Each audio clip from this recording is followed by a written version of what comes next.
The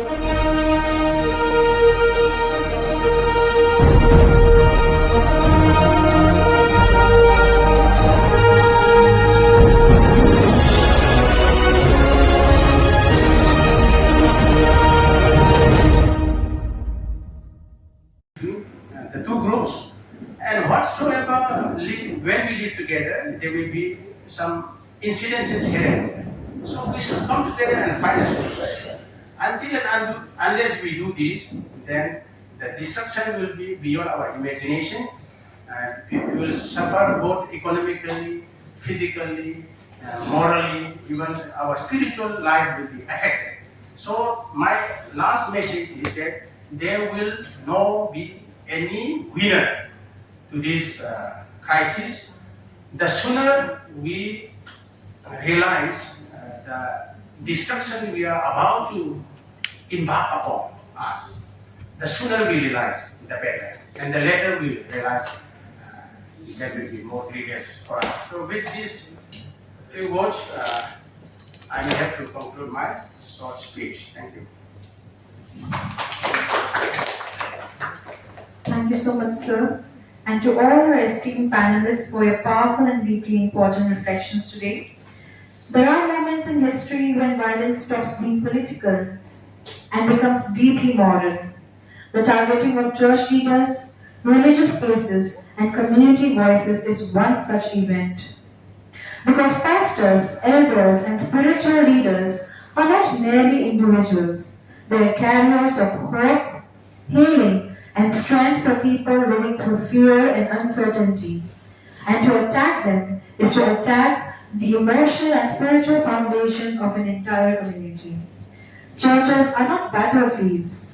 Faith must never become a casualty of conflict. And yet, churches have been burnt, leaders silenced, and innocent lives taken. The killing of the 3 Kuki church leaders was not an isolated tragedy. It reflected something far more painful, the growing vulnerability of voices that stood for peace, faith, and humanity.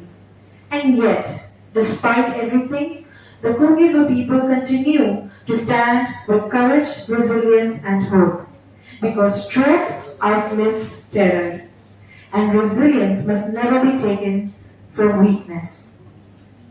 With that, we shall now move on to the open press dialogue, where you are most welcome to quench your curiosities and questions. Professor, I'm from the print media. I do have 2 questions only. As I heard your full conversation and the specific Naga conflict. So my question is, what is the conflict of interest? What is the conflict of interest? Is from the state government side, or it is the Naga? Add on, please do mention the name of the panelist that you will be questioning. I'm Professor. Okay, I heard your question. So your question was, what is the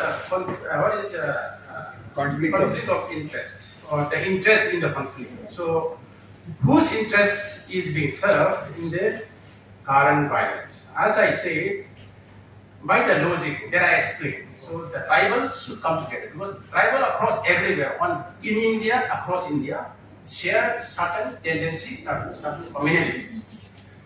Now, whose interest is this conflict serving? Now, we cannot generalize it to my mind. I won't generalize it to the whole community. There are interest groups within each side.